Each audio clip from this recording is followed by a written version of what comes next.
Programang ito ay rated SPG. Striktong patnubay at gabay ng magulang ang kailangan. Maaaring may masiselang tema, lengguwahe, karahasan, sexual, horror o droga na hindi angkop sa mga bata.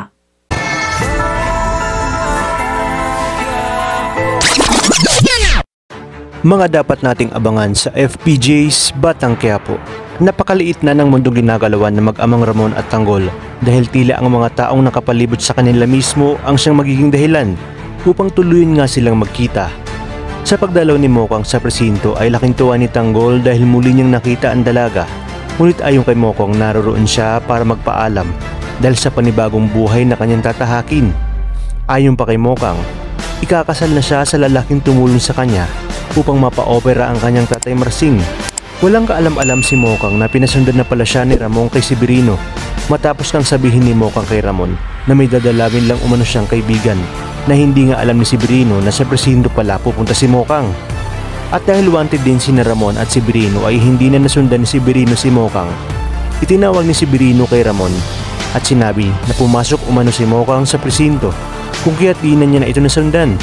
Kaya naman nag-utos na lang si Severino ng tao upang malaman kung sino ang dinalaw ni Mokang sa loob. Dito nga nalaman ni Severino na isang Tanggol Dimagiba ang dinalaw ni Mokang na anak umano ni Rigor Dimagiba. Agad nang tinawagan ni Severino si Ramon para sabihin ang kanyang mga nalaman. Dito ay napaisip si Ramon kung sino ang Tanggol na dinalaw ni Mokang at kapangalan ito ng kanyang anak, kung kaya't napagtanto niya na niloloko siya ni Olga at kaya wala siyang lukso ng dugo na maramdaman kay David. Gayunpaman, isasabihin niya kay Olga na sunduin ang kanyang anak para ipakilala ang kanyang mapapangasawa dahil alam ni Ramon na sa ganitong paraan makukumpirma niya sa tulong ni Mokang kung ano ang totoo. Ngunit di pa man nagtatagal ay tatawagan ni Angkong si Ramon para iparating ang balita na nakalaboso na ang lalaking nagnakaw ng pera nila. Kung kaya't nakumpirma ni Ramon na ito rin ang dinalaw ni Mokang at nang napanood na ni Ramon ang balita ay dito na siya lalong nanggalaiti dahil alam niyang impostor ang ipinakilalang Tanggol ni Olga at ang kanyang tunay na anak nga ay ang nasa kulungan. Sa inyong palagay, bubuhayin pa kaya ni Ramon sina Olga at David dahil sa kanyang mga nalaman?